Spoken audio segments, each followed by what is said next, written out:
Hello and welcome to It's Tomorrow News, and this is Hena Talati. Strong winds, heavy rain and snow have hit parts of the UK as Storm Bera sweeps across the country. Most of the UK was covered by the severe yellow weather warnings on Tuesday, with only the far north of Scotland escaping the worst weather. Gales and blizzards have been reported, with the wind gust reaching 86 miles per hour at Aberdaron-on-Gwellan. About 3,200 homes in northeast Scotland, Northern Ireland and Wales have lost power. But Storm Bera is not expected to be as bad as Arwen, which hit the UK 11 days ago and left thousands of the homes without electricity. About 360 homes are still without power in the northeast of the England, an area in the path of the new storm. Flood warnings have been issued in 28 places across the UK for Wednesday, including Sunderland, Bournemouth, Aberystwyth and Orkney. The Met Office weather warnings included a yellow warning for wind covering all of the England and Wales, as well as southwest and east Scotland, which ended at midnight.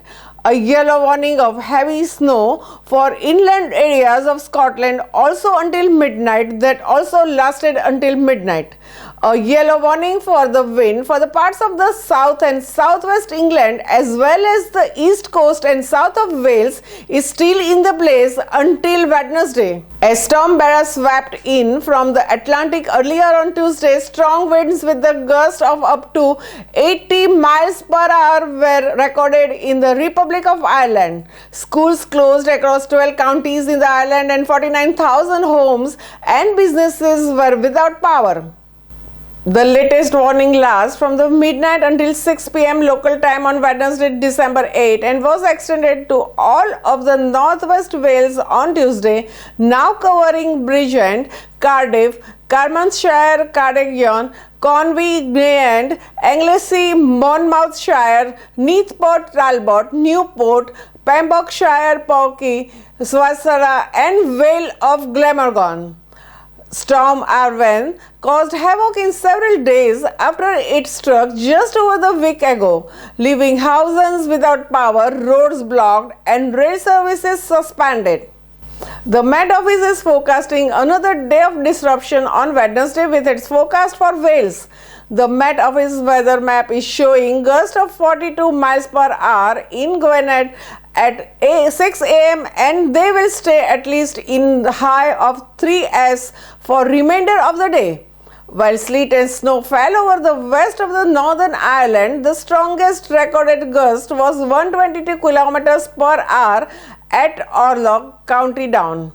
On the north coast, 70 miles per hour gusts were recorded at Magilgan County in Londonderry. The wall collapsed at the Ballywater Harbour in County Down, while the scaffolding collapsed on the car in Londonderry. All schools in the counties covered by an orange or red warnings were shut on Tuesday after the advice issued by the Irish Department of Education. The Irish Farmers Association urged its members to take every precautions to safeguard themselves and livestock during the storm. Ireland's National Weather Service said the storm could pose a danger to life over the next 2 days. Power cuts were reported in Cork, Kerry, Dublin and Limerick, and the people in the 3 counties on the west coast were advised to remain indoors. Flooding in Cork and Kerry rendered several roads unpassable because of the water or fallen trees. The storm coincided with the high tide in the Cork city, with floodwaters flowing across the South Mall from Riverside Quays in the Morrisons Island. Fallen trees have blocked several roads around the island of Isle of Man, and A18 Mountain Road was shut from the Lindsay Road in Ramsey to the Craig and Barbeck Road due to the snow and wintry conditions. The island was hit by the strong winds throughout the afternoon, with gusts reaching up to 129 km per hour at both Castletown and Douglas breakwaters. Various coastal roads were closed around the time of high tide as waves washed debris on shore in Douglas, Caramsey, and Lexington. The Met Office weather warnings included a yellow warning for the winds covering all of the England and Wales, as well as southwest and east Scotland, which ended at midnight. That's all for now. For more news updates, stay tuned with us. It's Tomorrow News, Hena Talati. For more weather updates like this, please subscribe our channel.